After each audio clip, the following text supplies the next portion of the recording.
Après beaucoup de battages médiatiques ces derniers jours, ce dimanche, le président Trump a encore fait le fameux TACO et a renoncé à attaquer l'Iran.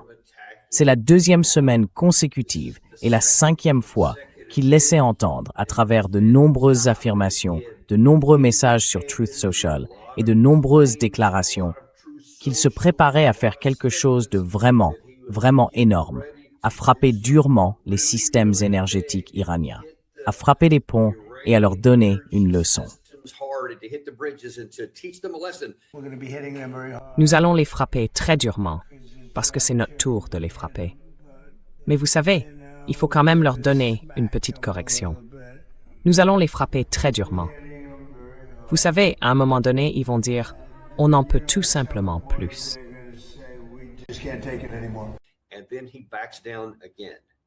Et puis, il recule encore.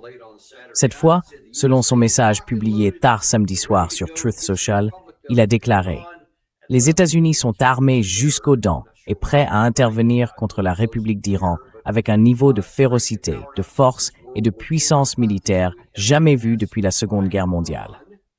L'Iran et d'autres pays du Moyen-Orient nous ont demandé de suspendre toute attaque, car les modalités d'un accord ont été convenues. Cela comprendrait l'ouverture immédiate, complète et totale du détroit d'Ormuz, ainsi que la fin de la menace nucléaire iranienne. Je ne sais pas pourquoi ils se vantent d'imposer la terreur, mais je ne vais même pas vous faire perdre votre temps en lisant le reste. On retrouve ce même schéma, encore et encore. Ici, dans le jargon, on appelle ça le TACO.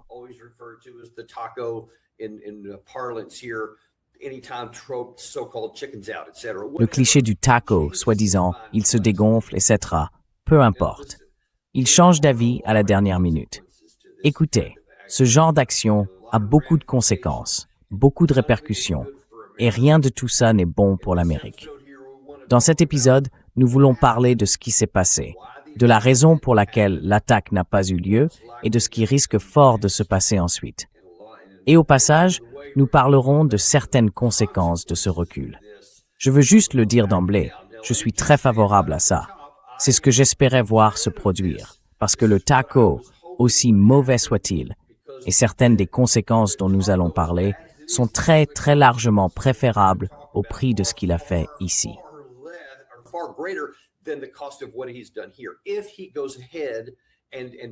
S'il va de l'avant et lance cette attaque à un moment donné dans le futur, les conséquences seraient catastrophiques. Au moins de cette façon, il garde ouverte la possibilité du plan de retrait dont je parle sans cesse ici, parce que cela reste l'option la moins offensive, la moins problématique, et celle qu'il a le plus de chances, le plus de possibilités de réellement mettre en œuvre. C'est un choix qu'il peut faire. Voilà pourquoi cela reste la seule voie véritablement viable pour nous sortir du gros problème qu'il s'est créé en faisant ce choix de guerre insensé le 28 février. Bon, regardons comment nous en sommes arrivés là. D'abord, je pense que l'un des très gros problèmes, ou l'une des vraies causes ici, c'est que,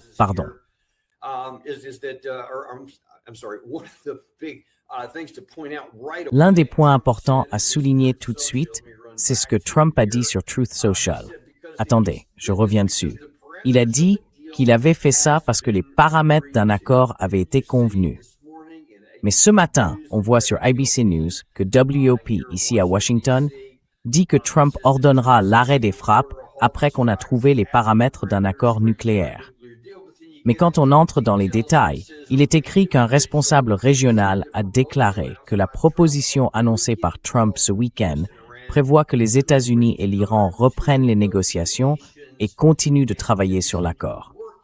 Donc, aucun accord n'a été conclu. Et combien de fois a-t-il dit ça? Il l'a dit tellement de fois. Vous savez, il suppliait pour obtenir un accord. Un accord a été conclu. Nous étions tous d'accord.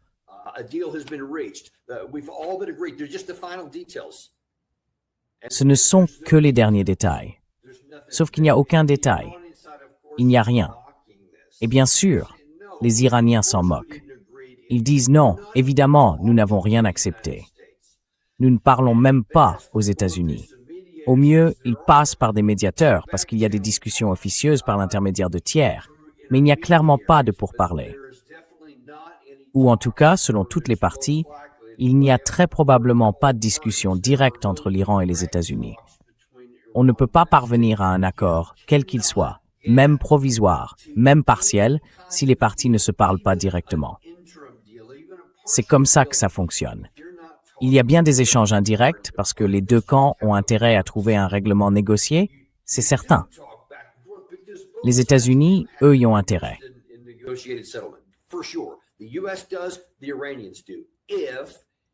Les Iraniens le feront, si et seulement si des conditions acceptables pour les deux parties peuvent être trouvées. C'est ce que nous vous disions depuis des mois avant la signature du protocole d'accord. Tant que les deux parties ne se mettront pas d'accord sur un document unique, il n'y aura pas d'accord. C'est donc là que ça se complique. Eh bien, nous y sommes arrivés, puis nous n'y sommes plus arrivés. Vous savez, presque immédiatement, le président Trump, certainement en l'espace de quelques jours, a modifié le paragraphe 5. Il portait bien sûr sur le contrôle du détroit d'Ormuz, sur l'autorité administrative durant les 60 jours. Cela ne concernait que l'Iran. Nous n'étions même pas mentionnés une seule fois dans ce paragraphe. Notre nom n'y apparaissait jamais. Et puis nous avons essayé de nous y insérer, bien sûr, dans le premier paragraphe, celui sur le Liban.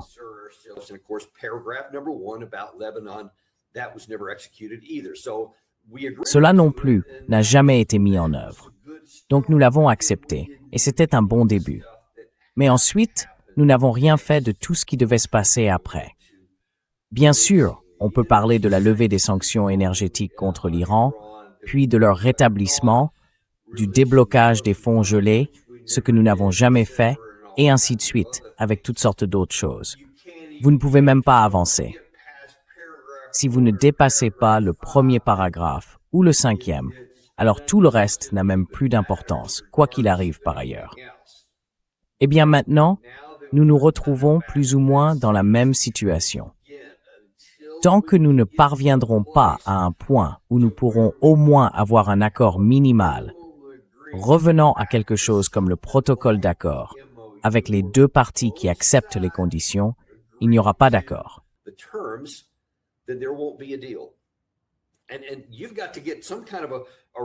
Et il faut parvenir à une sorte d'accord relativement modeste, ne serait-ce que pour pouvoir revenir à la table des négociations en personne.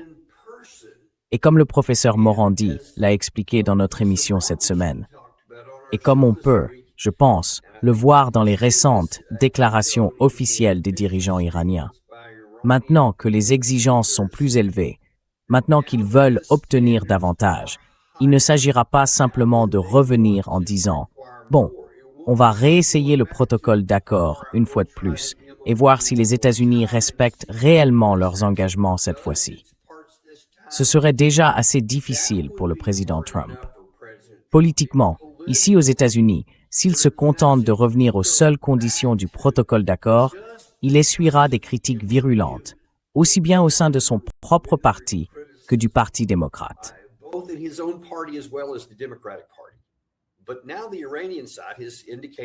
Mais désormais, la partie iranienne indique que ce n'est plus sa position de départ.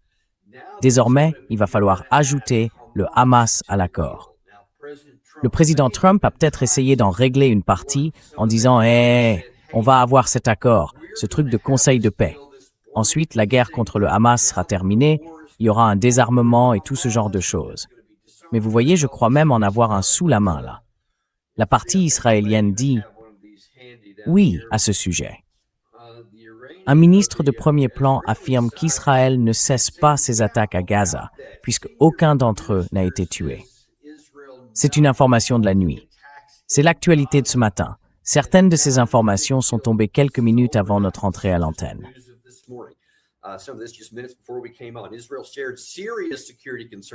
Israël a fait part aux États-Unis de graves préoccupations de sécurité concernant l'accord sur le désarmement du Hamas, a indiqué le bureau du Premier ministre.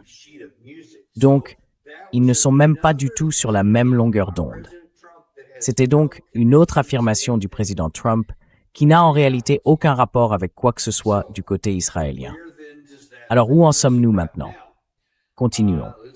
Pourquoi en est-on même arrivé là?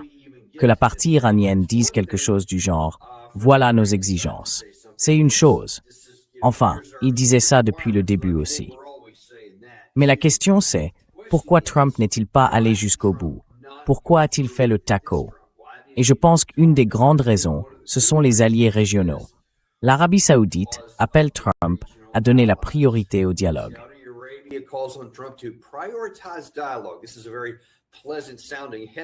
C'est un titre qui sonne très agréablement. Mais d'autres informations laissent entendre que c'était loin d'être agréable et que Mohammed Ben Salman, le dirigeant de l'Arabie saoudite, le prince héritier, a supplié le Qatar, le Koweït, les Émirats arabes unis, apparemment tous les pays du Golfe, tous les pays du Conseil de coopération du Golfe, disaient tous à Trump « Ne faites pas ça ». Parce qu'on sait déjà que le camp iranien, je pense, non seulement était disposé à ce que cela arrive, mais était impatient que cela arrive. Oui, je le pense. Je pense qu'ils étaient impatients que les États-Unis attaquent.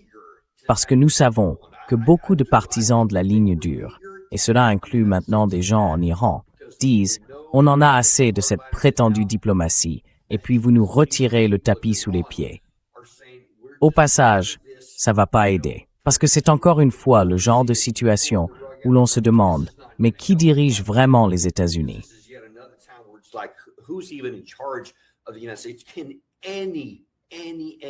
Peut-on faire confiance à un seul mot qui sort de la bouche du président des États-Unis? S'il dit qu'il va conclure un accord, il se rétracte. S'il dit qu'il a accepté quelque chose, il se rétracte. S'il dit qu'il va attaquer, il se rétracte aussi. Donc littéralement, il n'y a aucune raison de croire un seul mot du président. Du point de vue iranien, ils disent pourquoi même s'en donner la peine? Pourquoi perdre notre temps? Allons-y. Que les États-Unis attaquent, et ensuite nous répondrons. Bien sûr, ils précisent très clairement que leur réponse sera la suivante. Si vous venez frapper nos sources d'énergie, nos installations de production d'électricité, nos usines de dessalement de l'eau, alors nous frapperons de la même manière tous vos amis dans la région. L'Arabie saoudite, le Qatar, le Koweït, Bahreïn, les Émirats arabes unis, etc.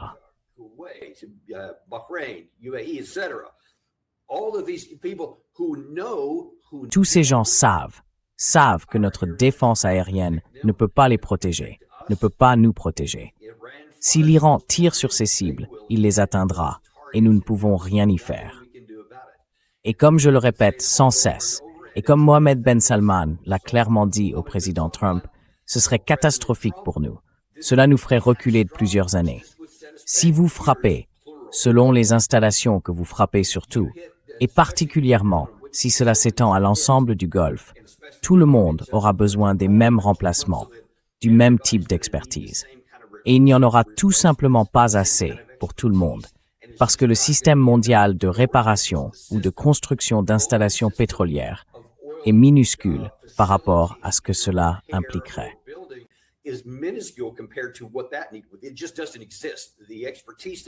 Ça n'existe tout simplement pas. L'expertise n'existe pas. Les ressources n'existent pas. Les pièces de rechange n'existent pas. Je veux dire, ça prendrait littéralement des années parce qu'il faudrait fabriquer tout un tas de choses et réunir un grand nombre d'experts avant même de pouvoir y parvenir. C'est pour ça qu'il faudrait autant de temps pour tout faire. Et il disait au président Trump que ça ne se passerait pas bien pour nous. Que ça ne se passerait pas bien pour lui. Donc on dirait que, tardivement, le président Trump l'a reconnu. Et puis, bien sûr, il invente à nouveau qu'un accord est imminent. Il le dit un grand nombre de fois. Ce n'était pas le seul problème que nous avions. Il n'y avait pas seulement ce que Mohammed Ben Salman avait dit.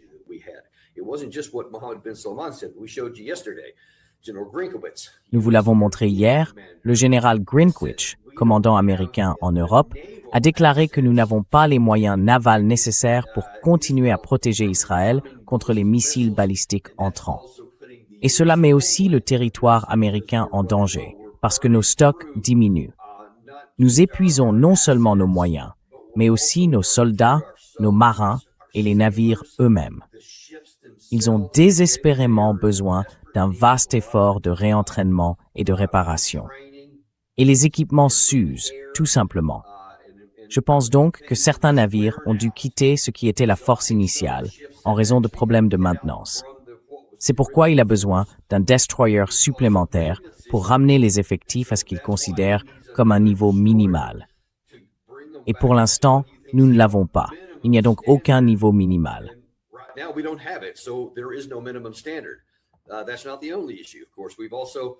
Ce n'est pas le seul problème, bien sûr.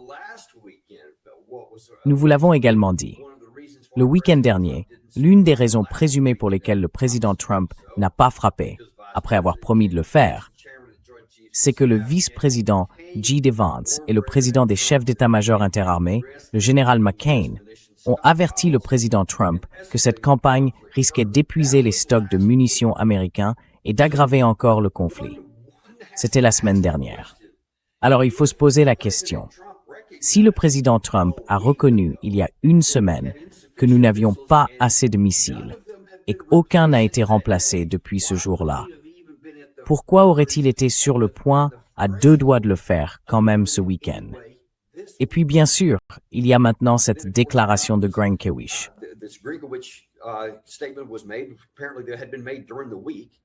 Apparemment, cela avait été fait au cours de la semaine. Ça n'a été révélé qu'à la fin de la semaine. Donc ces deux éléments venaient s'ajouter à cela. Vous aviez nos alliés qui criaient « Ne le faites pas ». Vous aviez notre marine qui disait qu'elle n'avait pas les moyens de le faire.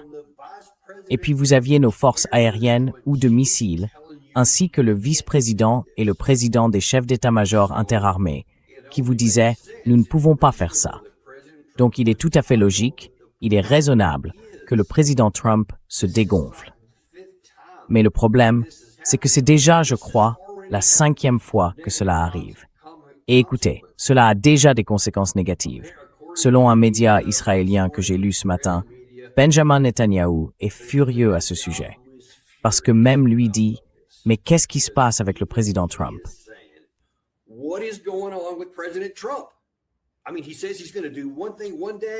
Je veux dire, un jour, il dit qu'il va faire une chose. Il se rend là-bas, Netanyahu lui rend visite. Je suis sûr qu'ils sont probablement parvenus à une sorte d'accord.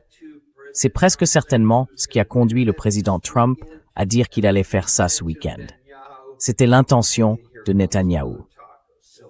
Et puis voilà encore un revirement. Alors il est furieux à ce sujet. Il dit à aucun moment on ne sait quel Trump on a en face de nous. Parce que même nous, on ne peut pas se fier à sa parole. Donc les Iraniens ne se fient pas à sa parole, mais nos alliés israéliens non plus. Et qu'il peut, je veux dire personne dans la région ne le peut. Personne ne sait ce qu'il fait, y compris le président des chefs d'état-major interarmés, le vice-président et nos commandants militaires, parce qu'eux non plus ne le savent pas.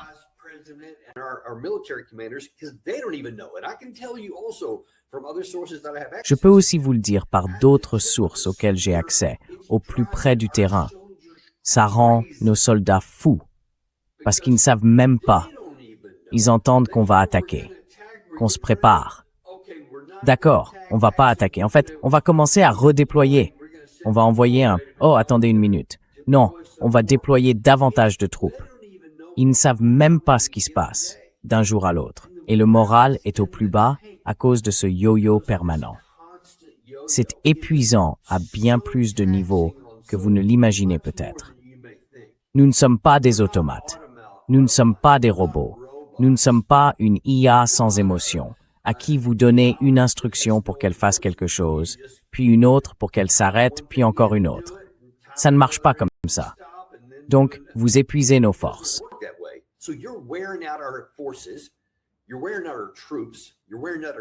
Vous épuisez nos troupes. Vous épuisez nos navires. Vous épuisez nos avions.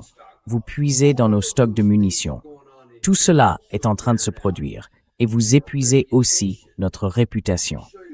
Permettez-moi de vous montrer ce qui a été publié dans les médias israéliens ce matin. C'est en quelque sorte leur version d'un dessin humoristique qui fait comme la météo du président Trump. C'est un peu leur manière de représenter cette histoire de taco. Je ne peux pas lire l'hébreu ici, mais vous pouvez vous faire une idée. Ça se lit de droite à gauche. Vous savez, il dit qu'une minute, tout va bien, puis tout à coup, ce sera la morosité et la catastrophe.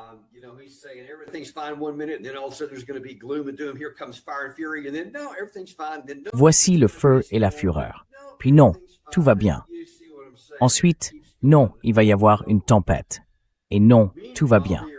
Vous voyez ce que je veux dire? Ça se répète sans cesse. Pendant ce temps, les Iraniens se moquent aussi de nous.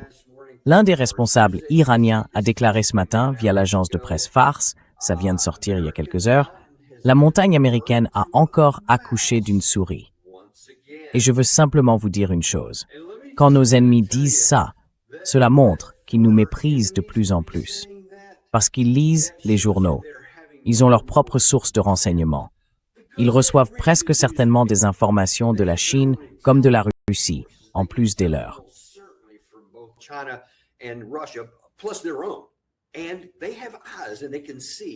Et ils ont des yeux, ils peuvent voir. Et ils ne semblent pas avoir ce voile, ce blocage, ces écailles, peu importe, devant les yeux. Ils peuvent voir. Alors ils voient ce que cela fait à nos troupes. Ils voient ce que cela fait à nos stocks de missiles. Ils voient ce que cela fait à nos navires, à nos avions et à notre réputation. Ils voient tout ça. Et ils voient ce qui se passe en Arabie Saoudite et chez tous nos alliés dans la région. Ils voient que tout le monde en a assez de nous, parce que personne ne peut nous faire confiance. Ils voient même ce qui se passe en Israël. Israël s'arrache les cheveux en essayant de comprendre quoi faire ensuite, parce que personne ne peut nous faire confiance.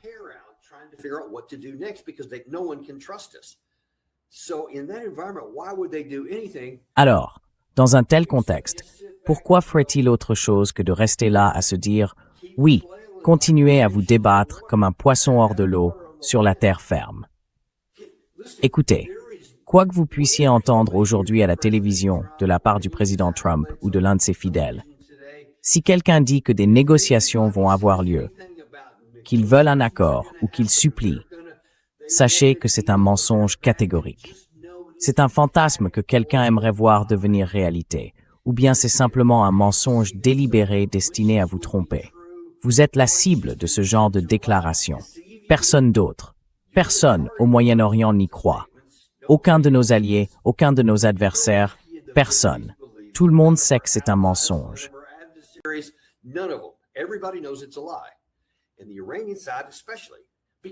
Et surtout du côté iranien. Parce que réfléchissez un instant, mesdames et messieurs, ce serait irrationnel, totalement illogique qu'ils acceptent maintenant quoi que ce soit qui permette au président Trump de se sortir d'une mauvaise passe. Tout joue contre le président Trump, y compris le détroit d'Ormuz, les prix du pétrole et tout le reste. Nous allons en parler dans un instant. Mais tout évolue précisément contre le président Trump. Alors pourquoi l'adversaire ferait quoi que ce soit pour l'aider? Il ne le fera pas. Il ne fera absolument pas ça. En fait, cela ne fera que les pousser à durcir leur position.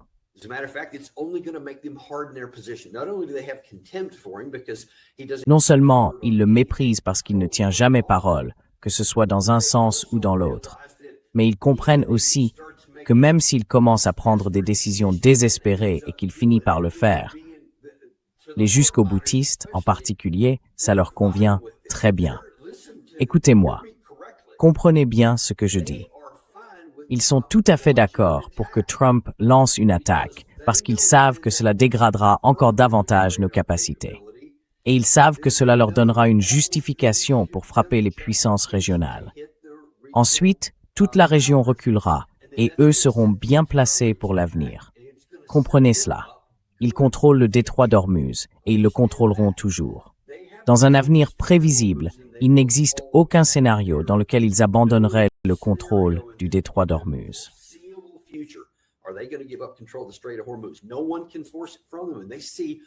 Personne ne peut les y contraindre et ils voient à quel point c'est puissant.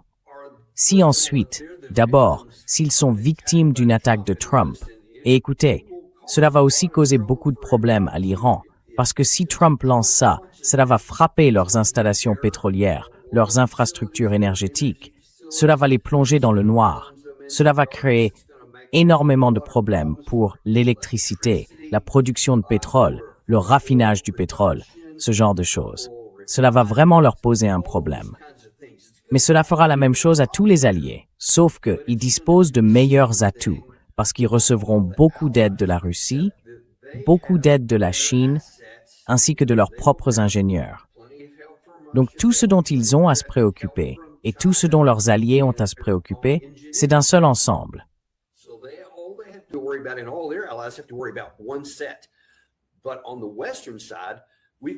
Mais du côté occidental, on a tout ça.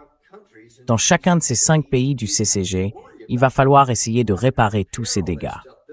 Le problème est monumental. Ce qui veut dire qu'à moyen et long terme, l'Iran sera de nouveau opérationnel avant tous ces pays-là. Et ça les placera en position de force. Parce que personne, dans le monde, ne se souciera de savoir qui devrait ou ne devrait pas contrôler quoi que ce soit. Tout ce qu'ils auront, c'est cette soif de produits pétroliers. Et le premier qui pourra les mettre sur le marché, ils se jetteront dessus. À ce stade, ils ne se soucieront pas de savoir d'où ça vient, je vous le garantis. C'est pour ça que l'Iran est dans une position si forte et qu'il n'a absolument aucun intérêt à conclure un quelconque accord.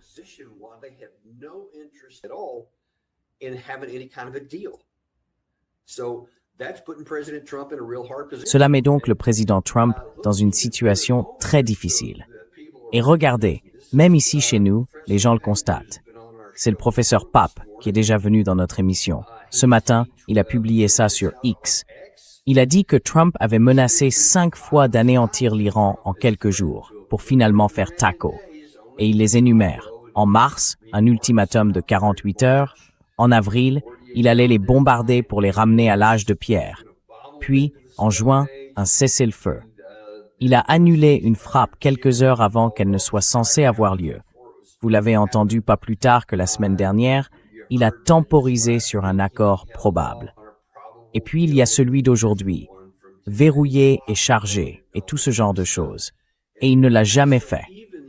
Donc, même aux États-Unis, ils disent « Écoutez, nous ne respectons même pas notre président, parce qu'il ne dit jamais la vérité sur ces sujets-là. » Alors, qu'est-ce que ça signifie en ce moment?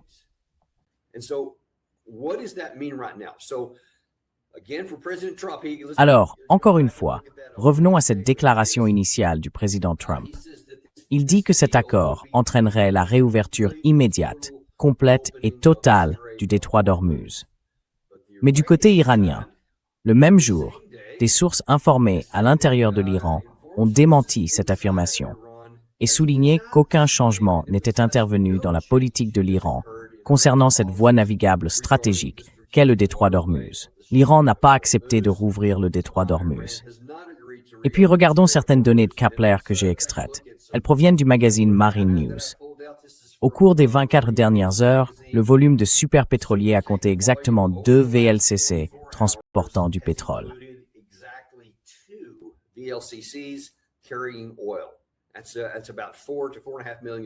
C'est environ 4 à 4 millions et demi de barils de pétrole qui sont passés au lieu des volumes d'avant-guerre. Environ 38 à 40 millions de barils de pétrole sur une période de 48 heures. Environ 20 millions par jour, parfois 17 millions, etc. Mais là, en 2 jours, on voit 4 millions et demi. Donc, le détroit est pratiquement fermé. Il n'est pas ouvert. Il ne va pas s'ouvrir. Nous ne pouvons rien faire pour le forcer à s'ouvrir. Sinon, nous l'aurions déjà fait. Toutes ces menaces, les attaques que nous avons effectivement menées, les 40 jours, les 2 mois de blocus, les 13 jours de frappe, et quelle que soit la situation actuelle, rien de tout cela ne l'a forcé à s'ouvrir. À cet instant même, il reste fermé. Et cette menace n'a rien fait d'autre que de renforcer la détermination du camp iranien.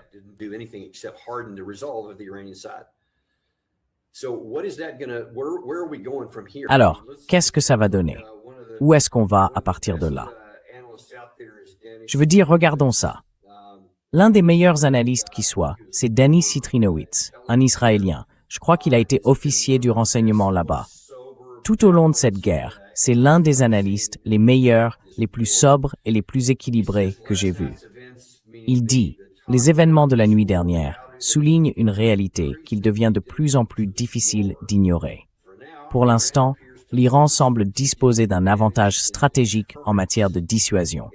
Il a réussi à instaurer une forme de dissuasion mutuelle qui contribue à façonner les calculs de Washington. Un pays qui a subi un coup aussi dévastateur au début de ce conflit est à plusieurs égards important, ressorti avec un levier de dissuasion plus fort.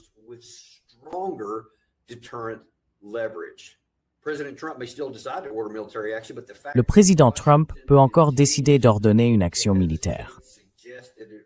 Mais le fait que Washington continue d'hésiter laisse penser qu'il reconnaît le risque d'escalade et qu'il n'est pas convaincu qu'une campagne plus large contraindrait l'Iran à céder.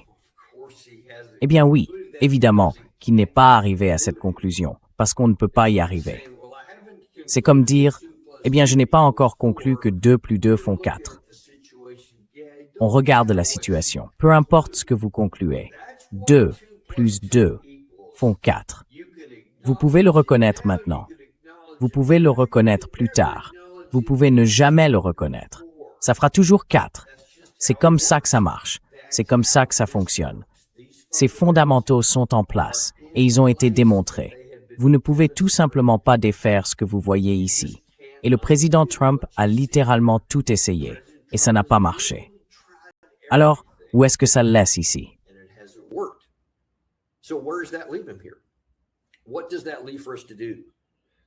Qu'est-ce que ça nous laisse comme option?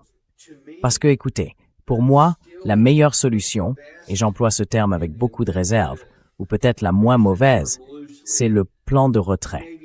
Je le défends depuis des mois, même pendant le protocole d'accord. Je me disais, bon, si on suit le protocole d'accord, j'imagine que ça peut encore marcher. Donc, après toutes ces souffrances et toutes ces difficultés, depuis le 9 avril, je crois, quand on a eu le cessez-le-feu, pendant toute la période du bloc A, les négociations sur le protocole d'accord, ou peu importe comment on veut appeler ça, jusqu'à ce qu'on arrive au protocole d'accord, j'ai dit que le plan de retrait était le meilleur. Parce qu'on n'a pas besoin de régler le problème avec l'autre partie. Il n'y a pas de négociation, il n'y a pas d'accord. On déclare simplement ce qu'on veut, puis on se retire.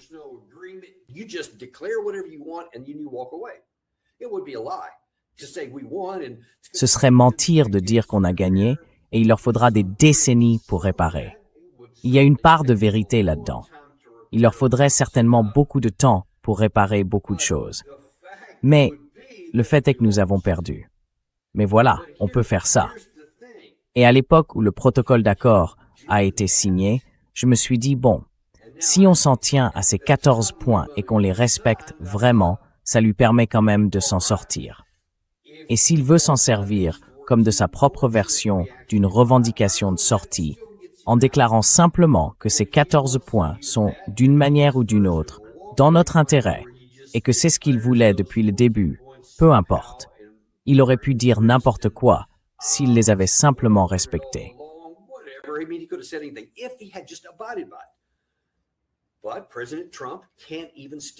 Mais le président Trump n'est même pas capable de s'en tenir à son propre accord. C'est ça le problème. Si le protocole d'accord offrait une porte de sortie, et imaginez, il l'a signé le 17 juin. Aujourd'hui, on est le 2 août. À ce stade, la guerre ouverte serait terminée s'il avait simplement laissé les choses suivre leur cours. S'il avait simplement déclaré « Oui, c'est ce que je voulais depuis le début ». C'est une grande victoire pour moi. Tout le monde aurait dit, surtout de l'autre côté, « Vous savez, c'est idiot, on a perdu, ou peu importe. C'est ce qu'ils vont faire, quelles que soient les circonstances. Mais lui peut. Évidemment, il ne se soucie pas de la vérité, donc il va continuer à le proclamer.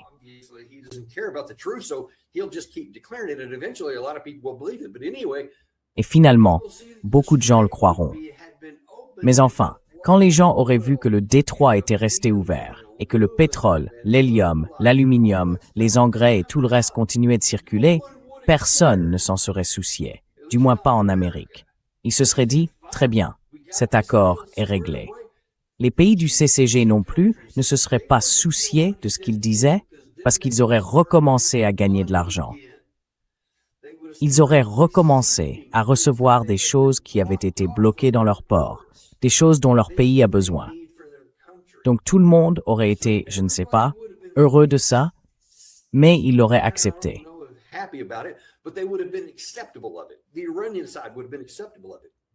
La partie iranienne l'aurait accepté, mais il ne l'a pas fait. Il s'est laissé gagner par les pressions.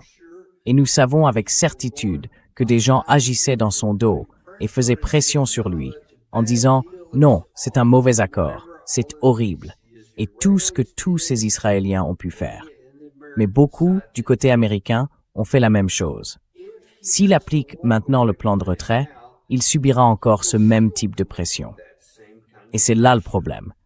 Même si demain matin, lundi matin, il tient une conférence de presse et dit « Hey, vous savez quoi?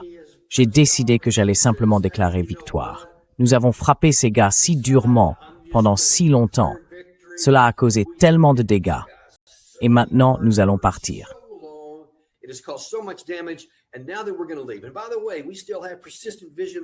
Et d'ailleurs, nous continuons d'avoir une surveillance permanente de tous ces sites nucléaires. Et s'ils font quoi que ce soit, nous allons, vous savez, enfin, peu importe ce qu'il doit dire pour réussir à dormir la nuit, qu'ils le disent, qu'ils le fassent, puis qu'ils retirent simplement nos forces de la zone, qu'ils ramènent la marine à la maison, qu'ils la remettent au port pour qu'elle puisse commencer à être rééquipée, réorganisée et réparée, afin que notre sécurité nationale puisse commencer à être reconstruite. Arrêtons d'utiliser ces missiles stupides, offensifs comme défensifs. Reconstituons nos stocks. C'est ce que nous devons faire. Voilà pourquoi c'est une grande victoire pour les États-Unis dans cette situation terrible que nous avons créée.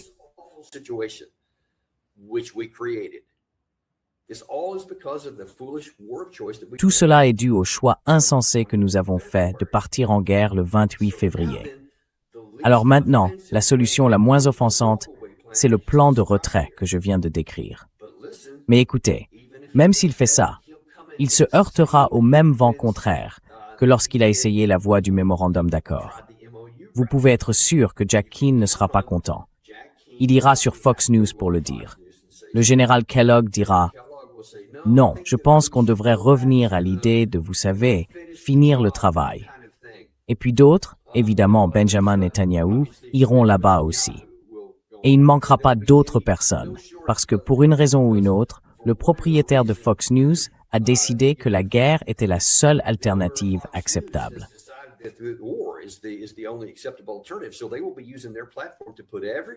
Ils vont donc utiliser leur plateforme pour faire venir tout le monde. Jim Carafano, plusieurs autres personnes ici, enfin toutes sortes de gens. Ce sont les seules personnes qu'ils y ont invitées jusqu'à présent. Et j'imagine que le président Trump va devoir, disons, se préparer à l'assaut de ses alliés, qui vont vouloir le pousser à revenir là-dessus. Et ce ne sera qu'une des choses à venir. Parce que même s'il fait ce que j'appellerais la bonne chose, la meilleure chose pour notre pays, le plan de retrait, il y aura malgré tout une pression incessante. Tout simplement parce qu'il y aura trop de gens qui grinceront des dents de haine à l'idée de reconnaître que nous avons perdu, parce qu'ils en sont incapables.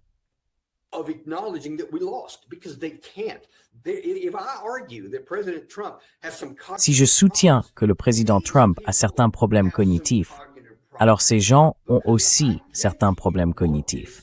Parce que je comprends que dans votre méchanceté, votre perversité et votre état d'esprit amoral, vous vouliez ça. Vous vous moquez de qui vous tuez. Vous vous moquez de ce qui doit arriver pour obtenir ce que vous voulez. Vous ne pouvez pas, même si vous êtes mauvais et pervers. Il faut quand même être suffisamment intelligent pour comprendre que mon objectif ici ne peut pas être atteint parce que les ressources sont insuffisantes. Les capacités dont nous disposons ne peuvent pas résoudre militairement le problème défensif de l'autre camp. C'est simplement la géologie, la géographie, la réalité. Mais ces gens ne semblent pas capables de le comprendre. Ils vont continuer à mettre la pression. Vu ses antécédents, il pourrait même revenir sur le plan de retrait après y avoir donné son accord, comme il l'a fait après avoir accepté le protocole d'accord, avant de revenir dessus quelques jours plus tard.